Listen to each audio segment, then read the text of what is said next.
जब तक तुम जिंदा हो तब तक तुम्हें कभी डॉक्टर की जरूरत नहीं पड़ेगी। हर बीमारी का इलाज है आज की इस बौद्ध कहानी में।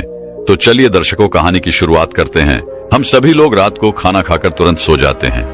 हम अपना मुख्य भोजन रात को ही करते हैं। रात को ठूस ठूस कर हम खाते हैं और फिर सो जाते हैं। लेकिन मैं आपको बता दूं कि हमारे शरीर में 70 से 80% बीमारियां इसी वजह से होती हैं। आप खुद अपनी बीमारियों को आमंत्रित करते हैं और रात को पेट भरकर खाना खाना, यह तो बीमारियों के लिए सोने पर सुहागा हो जाता है। इसीलिए आज हम जानेंगे कि यदि हम सिर्फ 21 दिन खाली पेट सो जाते हैं तो इससे हमारे शरीर पर क्या क्या चमत्कार होंगे। आपकी 70 से 80% बीमारियां खत्म हो जाएगी। आप डरो मत, क्योंकि मैं आपको भूखा सोने के लिए नहीं कह रहा हूं। बस सोते समय आपका पेट खाली हो जाना चाहिए। मैं बस इतना कह रहा हूं। और खाली कैसे होगा, इस बारे में आपको इस कहानी में पता चलेगा। तो चलिए दोस्तों, शुरू करते हैं। एक आयुर्वेद के गुरु, जो कि आयुर्वेदिक औषधियों के बहुत बड़े ज्ञाता थे, वह अपने शिष्यों को उपदेश दे रहे थे। अब आपको तो पता ही होगा कि पहले प्राचीन समय में किताबें नहीं हुआ करती थी। गुरु अपने सभी शिष्यों को बिना किताबों से ही ज्ञान दिया करते थे। वो ज्ञान आज हमें किताबों में भी नहीं देखने को मिलता है। ऐसे ही वो गुरु उन सभी शिष्यों को कह रहे थे कि बच्चों, क्या आप सभी लोगों को पता है हम लंबे समय तक स्वस्थ कैसे रह सकते हैं? तो उनके शिष्यों ने कहा, गुरुदेव, हमें पता नहीं, लेकिन आप हमें इसके बारे में विस्तार से बताएं। तब गुरु ने कहा कि बेटा, एक छोटा सा नियम है जो हमें अनेकों बीमारियों से दूर रखता है और हमें लंबे समय तक जवान रख सकते हैं। जो भी व्यक्ति इस नियम का पालन करता है वह वृद्ध अवस्था में भी युवा दिखाई पड़ता है। उसके चेहरे पर तेज रहता है, उसकी त्वचा में एक चमक रहती है, वह हर समय ऊर्जा से भरपूर रहता है। और जो व्यक्ति इस नियम का पालन नहीं करता वह भरी जवानी में ही वृद्ध दिखाई देने लगता है। उसके बाल सफेद हो जाते हैं, चेहरे पर झुर्रियां पड़ जाती है, त्वचा रुकी रुकी हो जाती है और वह हमेशा थका थका महसूस करता है। इसीलिए आज जो मैं तुम्हें नियम के बारे में बताने वाला हूं, उसे तुम बड़े ही ध्यान से सुनना, क्योंकि यह एक छोटा सा नियम आपके पूरे जीवन को बदल सकता है। तभी एक शिष्य ने कहा कि गुरुदेव, क्या वह नियम सरल है?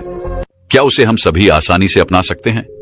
शिष्य की बात सुनकर गुरु मुस्कुराए और बोले, हाँ, यह नियम बहुत सरल है और इसे हर व्यक्ति अपना सकता है। तुम भी अपना सकते हो। यह नियम बहुत आसान है, बस तुम्हें इसका ठीक से पालन करना आना चाहिए। तभी वह शिष्य बोला कि गुरुदेव, यह नियम क्या है? तब गुरु ने बताया कि वह नियम है कि हमें रात को भूखा सोना चाहिए। गुरु की बात सुनकर शिष्य घबरा गया और गुरु से बोला कि गुरुदेव जी, आप क्या कह रहे हैं? भूखा सोना है? मुझसे तो इस नियम का पालन नहीं होगा, क्योंकि देखो, मैं तो भूखा नहीं सो सकता हूं। शिष्य की बात सुनकर गुरु फिर से मुस्कुराए और फिर बोले, तुम मेरी पूरी बात तो सुनो, तुम पूरे नियम के बारे में तो समझो।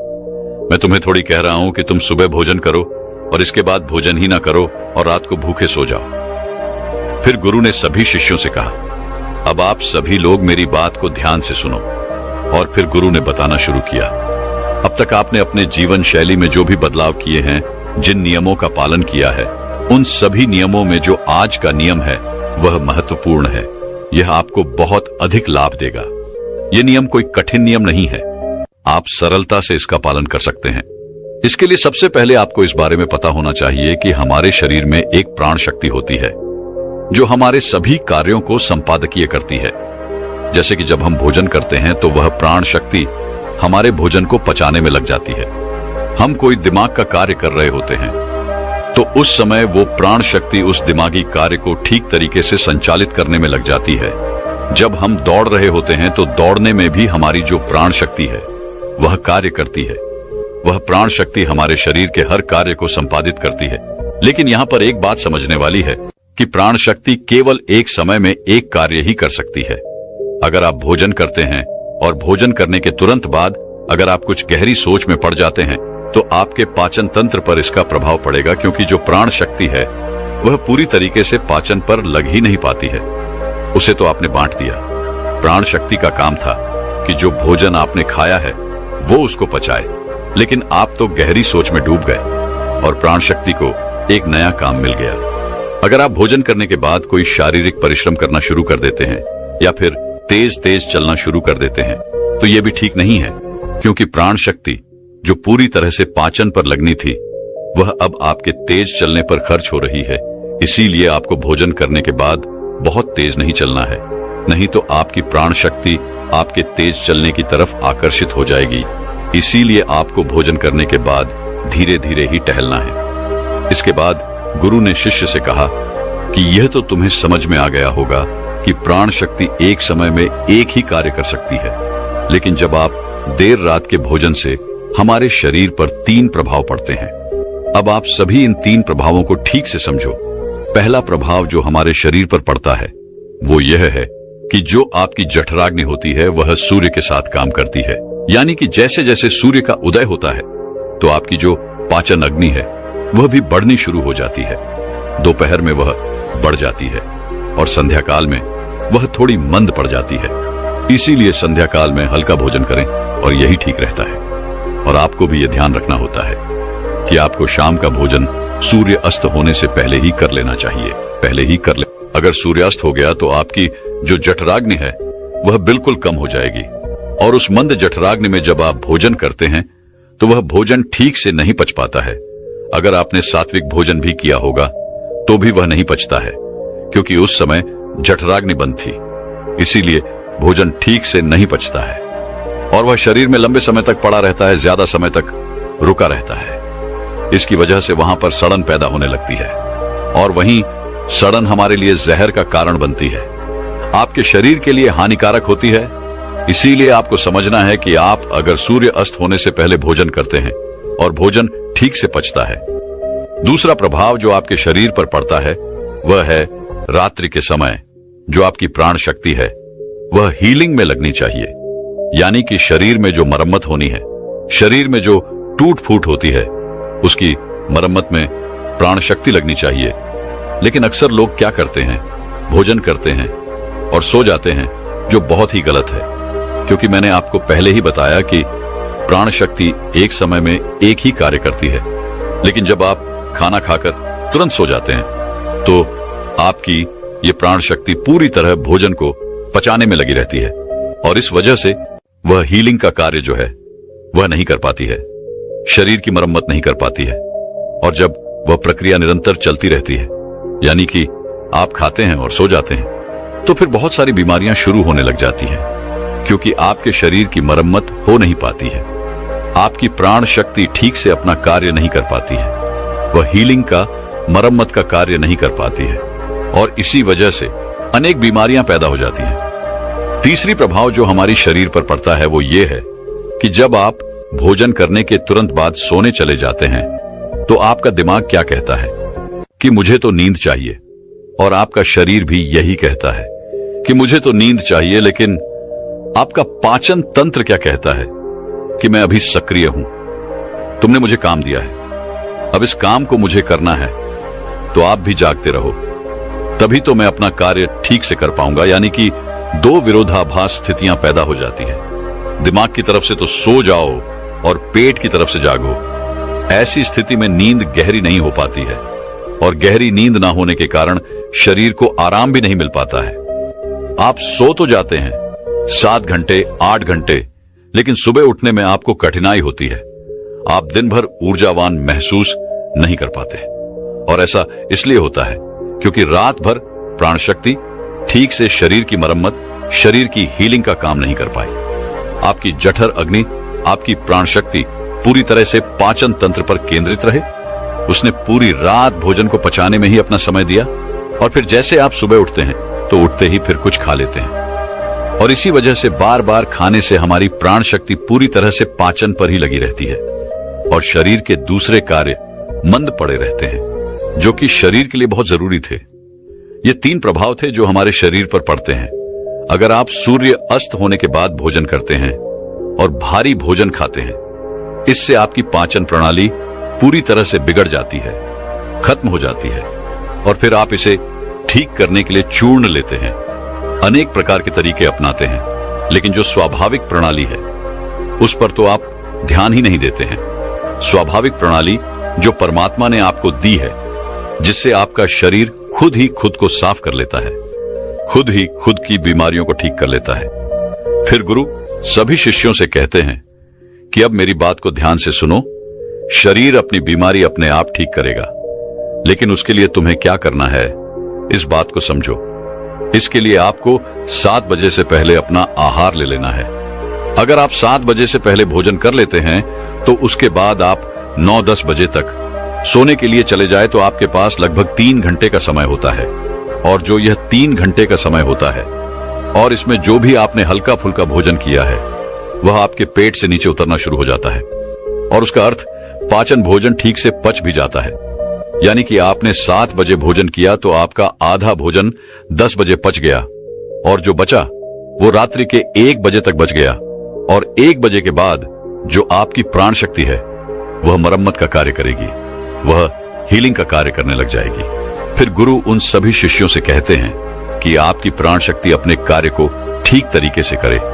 उसके लिए आप 2 तरीके से भूखे रह सकते हैं। मैं आपको उपवास करने के लिए नहीं बोल रहा हूं, क्योंकि उपवास करना सबके लिए संभव नहीं है। मैं आपको जो बता रहा हूं उसको कहा जाता है अर्धवास। इसे प्रतापकालीन उपवास भी कह सकते हैं। इसमें आपको उपवास करना है, वह उपवास आपको 16 घंटे का करना होता है। और इसकी शुरुआत आप ऐसे कर सकते हैं कि आपने शाम को जो भोजन किया था उसके बाद अगले दिन आप 7 से 8 बजे ही भोजन करें, क्योंकि जब आप 7 बजे भोजन कर लेते हैं तो वह भोजन आपका रात्रि में 1 बजे तक पच जाता है। उसके बाद आपके शरीर के पास लगभग 6 घंटे होते हैं, और इसी 6 घंटे में प्राण शक्ति शरीर की मरम्मत का कार्य करती है। आप शाम को 7 से 8 बजे भोजन करें और उसके बाद सुबह 7 से 8 बजे भोजन करें, और यह नियम हर कोई अपना सकता है। यह बिल्कुल सरल है।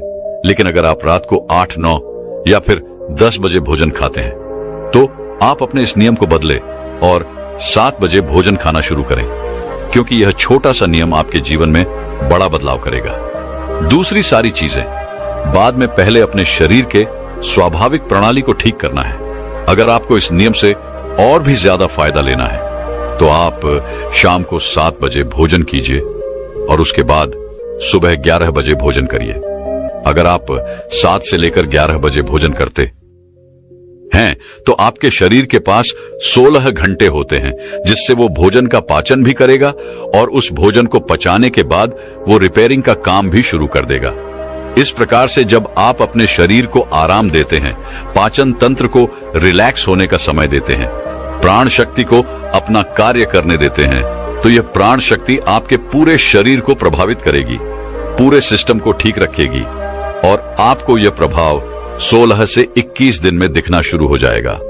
अगर आपको कोई भी गंभीर बीमारी होती है तो ठीक होना शुरू हो जाएगी। अगर आपकी त्वचा खराब है तो वह भी ठीक होने लगेगी। आपकी त्वचा ग्रो करेगी। अगर आपके बाल बहुत ज्यादा झड़ रहे हैं तो आपके बाल भी मजबूत होंगे, और अगर आपके बाल सफेद हो चुके हैं तो भी धीरे धीरे काले होना शुरू हो जाएंगे। अगर आप बहुत थका थका महसूस करते हैं, आप ऊर्जावान महसूस करने लगेंगे। अगर आपको कोई मानसिक समस्या है, चिंता है, तनाव है, आपकी चिंता और तनाव भी दूर हो जाएंगे। जो विद्यार्थी कॉलेज स्कूल में पढ़ते हैं उनका याददाश्त कमजोर है, उन्हें कुछ भी याद नहीं रहता, तो उन्हें भी पड़ी हुई चीजें जो है वह याद रहने लगेगी। आपको पता है कि हमें कोई भी चीज याद क्यों नहीं रहती है? क्योंकि हमारा दिमाग रिलैक्स नहीं रह पाता है, क्योंकि हमारी प्राण शक्ति पूरी तरह से हमारे भोजन को पचाने में ही लगी रहती है और वो दिमाग की तरफ जा ही नहीं पाती है। लेकिन आप इस नियम का पालन करेंगे तो आपकी एकाग्रता बढ़ जाएगी। दिमाग कोई भी कार्य अच्छे से करना शुरू कर देगा। अगर आप 10 घंटे का उपवास कर सकते हैं तो आपके शरीर का फैट कम होगा। अगर आप वजन बढ़ाना भी चाहते हैं तो आपका वजन भी बढ़ेगा, लेकिन जो एक्स्ट्रा फैट है वह कम हो जाएगा, क्योंकि मोटापा अनेक बीमारियों को जन्म देता है। यह नियम आपके लिए हर प्रकार से उपयोगी है। तभी गुरु की बात सुनकर उनमें से एक बच्चा खड़ा हुआ और उनसे बोला कि गुरुदेव, मेरे मन में 2 प्रश्न उठ रहे हैं, कृपया करके आप उनका भी जवाब दे दीजिए। गुरु ने कहा, पूछो बेटा, तुम्हारा प्रश्न क्या है?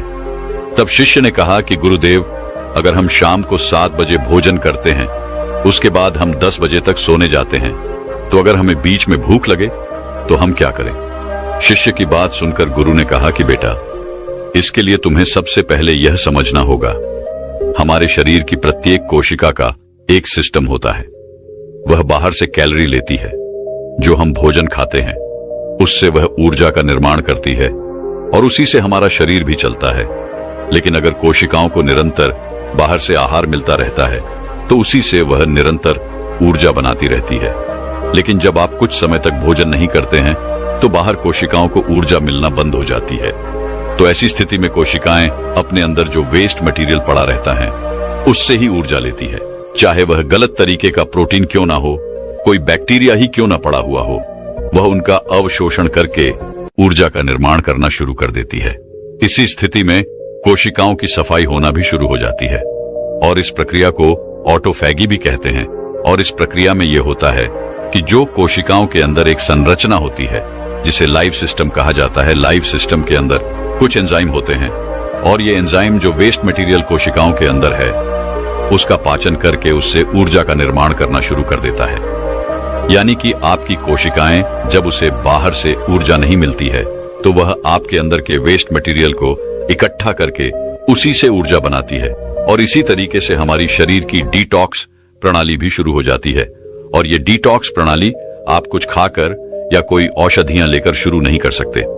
ये डिटॉक्स प्रणाली जो है वह एक ही तरीके से शुरू हो सकती है और वह है कि जब आप कुछ समय तक आहार नहीं लेते हैं। दिन में पूर्ण उपवास करना लोगों के लिए संभव नहीं होता है, कठिन पड़ता है, लेकिन आप इस नियम में अधिकतर समय सो ही रहे होते हैं। तो अगर आप 16 घंटे का नियम अपनाते हैं, शाम को 7 बजे भोजन करके अगले दिन 7 बजे या फिर 11 बजे भोजन करते हैं, तो इससे भी आपको कोई कठिनाई नहीं होगी, क्योंकि इस समय भी आप अधिकतर समय सो ही रहे होते हैं। और आपको पता ही होगा कि सोने में हमारे शरीर की ऊर्जा कम खर्च होती है और जब आप दिन में होते हैं तो आपको बहुत सारे काम करने की जरूरत हो सकती है। तो इसीलिए जो आपका रात का समय है उस समय आप उपवास करते हैं तो आपका शरीर अच्छे तरीके से डिटॉक्स कर पाता है और आपको पता भी नहीं चलता कि आप उपवास कर रहे हैं। और उसके बाद आप अपने सुबह के नियम और प्रक्रिया में लगे रहते हैं, जिससे समय निकल जाता है, आपको भूख का एहसास भी नहीं होता। फिर गुरु ने शिष्य से कहा कि बेटा, अगर आपको 7 बजे खाना खाने के बाद भी भूख लगती है तो आप उस समय नारियल का पानी पी सकते हैं, क्योंकि यह आपकी डिटॉक्स प्रणाली में कोई बाधा नहीं बनता। यह कार्य आप कर सकते हैं जिससे कि आपकी भूख पर प्रभाव भी पड़ेगा और जो आपकी डिटॉक्स प्रणाली है वह भी बेहतर होगा। सन्यासी ने कुछ ऐसा बोला कि चोर रोने लगा। रोते रोते उसके मन का मैल और दुख दोनों धुल गए। उसने जीवन में कभी इतनी चैन और शांति महसूस नहीं की थी। चोर ने बोला, यह शांति क्या है जो मैंने अपने जीवन में पहली बार छकी है, और इस शांति को मैं कैसे बनाए रखूं? चटकती धूप में भूखा पेट लिए एक लड़का होटल के बाहर बैठा था। उसके सर पर ना छत थे, ना खाने पीने की ठिकाना। कुछ दुकानों पर जाकर काम मांगा, लेकिन कोई लड़के को काम नहीं देता। जब भूख सहन नहीं हुई तो तंग आकर लड़के ने पेट भरने की योजना बनाई। वह आसपास की दुकानों में छोटी मोटी चोरी करने लगा। अब लड़के का जीवन इसी तरह गुजरने लगा। धीरे धीरे कुछ साल निकले और लड़का चोर हो गया। एक बार बड़ी चोरी की कोशिश में पकड़ा गया। 6 महीने की सजा हुई, पर चोर कहां मानने वाला था। उसने कुछ ही दिनों में जेल से भागने की कोशिश की, लेकिन पकड़ा गया और उसकी सजा 1 साल बढ़ गई। चोरी उसकी आदत बन चुकी थी और वह अपनी आदत से मजबूर था। इसीलिए वह बार बार जेल से भागने की कोशिश करता रहा और बार बार पकड़ा जाता रहा। हर बार सजा बढ़ती गई। फिर तकरीबन 15 साल बाद सजा काटकर वह बाहर आया। उसने खुद से वादा किया कि अब वह चोरी नहीं करेगा, जैसा भी होगा कमा कर खाएगा। उस व्यक्ति ने लोगों से काम मांगा, पर उसकी बदकिस्मती थी कि उसे कहीं काम नहीं मिला। असल में कोई भी जेल से छूटे हुए व्यक्ति पर भरोसा करने को तैयार नहीं था। भटकते हुए व्यक्ति बहुत थक गया और उदास होकर एक रास्ते पर चल रहा था। सहयोग से उसी रास्ते में एक सन्यासी भी निकल रहे थे। चोर ने सन्यासी से मदद मांगी तो संत उसे अपने घर पर ले आए। संत ने चोर को बड़े सम्मान पूर्वक से खाना खिलाया, पहनने को कपड़े और रहने की जगह दी। इतना अपनापन और इतना सम्मान चोर को कभी नहीं मिला।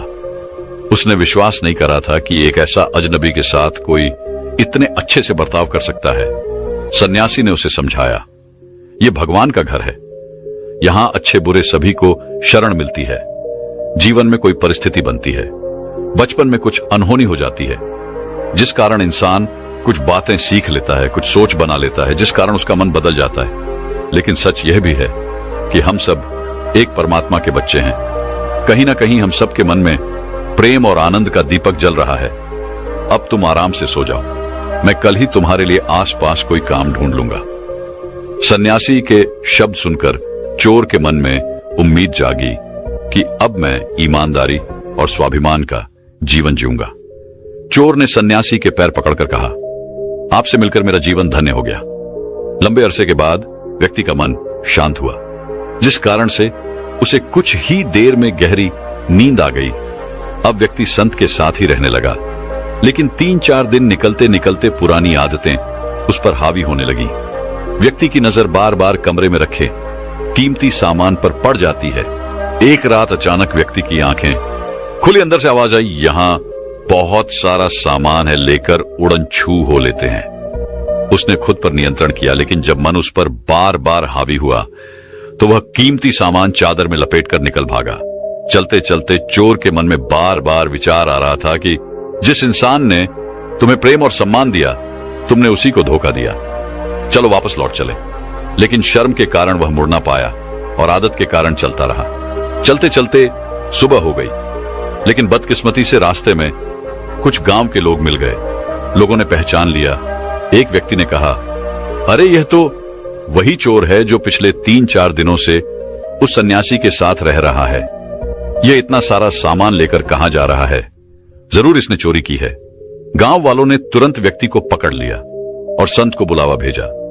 चोर को यह सोचते हुए पसीना आने लगा कि अब मुझे कई साल जेल में बिताने पड़ेंगे। अब मैं सन्यासी को कैसे मुंह दिखाऊंगा? अब तो मुझ पर कभी कोई विश्वास भी नहीं करेगा। थोड़ी देर बाद में ही सन्यासी आ गए। सन्यासी ने चोर को देखते ही कहा, अरे भाई, मैंने तुमसे कहा था कि सामान बेचने सुबह निकल जाना, लेकिन तुम तो रात को ही निकल गए और आधा सामान भी छूट गए। सन्यासी ने सबको समझाया कि मुझे कुछ पैसों की जरूरत है, इसीलिए मैंने इस व्यक्ति को सामान बेचने का काम दिया था। इतना कहने के बाद इधर सब लोग सन्यासी और चोर को अकेला छोड़कर चले गए। उधर सन्यासी की बात सुनकर चोर जोर जोर से रोने लगा। उसे अपनी गलती का एहसास हुआ कि मैं अपनी आदतों का गुलाम हूं। इन आदतों में मेरा जीवन नष्ट हुआ जा रहा है। मुझे तो अच्छा वाला मौका मिला था, मैंने ही उसे गवा दिया। वह फूट फूट कर रोने लगा। आंसुओं के साथ मन में सालों का जमा हुआ मैल धुलने लगा। उसने बहुत देर तक सन्यासी के पैर नहीं छोड़े। सन्यासी ने कहा, मैं जानता हूं कि यह सब तुमने भूख की मजबूरी में सीखा है और अब आदत के कारण करते हो। आदमी ने कहा, तो अब मैं खुद को कैसे बदलूंगा? सन्यासी ने कहा, सबसे पहले जैसे मैंने तुमको माफ कर दिया, वैसे ही तुम खुद को माफ कर दो। अपने जीवन की सारी मुश्किलों को माफ कर दो। जिन्होंने तुम्हारे साथ गलत किया, उन सबको माफ कर दो। और सबसे पहले अपना मन हल्का करो, खूब मेहनत करो, हमेशा परमात्मा को याद रखो और खुश रहो। धीरे धीरे तुम जान जाओगे कि जितना तुम खुश रहोगे, उतना तुम्हें ऊर्जा मिलेगी और उतना तुम बीते हुए घटनाओं से ऊपर उठ पाओगे और उतनी ही आसानी से तुम पुरानी आदतों को छोड़ सकोगे। सन्यासी ने बताते हुए कहा, शुरू में यह तुम्हें बिल्कुल आसान नहीं होगा, पर अगर तुम खुद को जज नहीं करोगे तो दिन ब दिन यह रास्ता सरल होता जाएगा। दोस्तों, मैं उम्मीद करता हूं कि यह कहानी सुनने से आपके जीवन में अच्छे बदलाव आए होंगे। आपको इस वीडियो से क्या सीखने मिला, ये कमेंट करके जरूर बताएं और अपने परिवार, दोस्तों या आपके करीबी इंसान के साथ ये कहानी शेयर करके उन्हें भी इस ज्ञान से परिचित करवाएं। बाकी अगर आपको ये वीडियो दिल से अच्छी लगी हो, तभी इस वीडियो को लाइक कर देना और आपने अब तक इस चैनल को सब्सक्राइब न किया हो तो चैनल को सब्सक्राइब भी जरूर कर देना।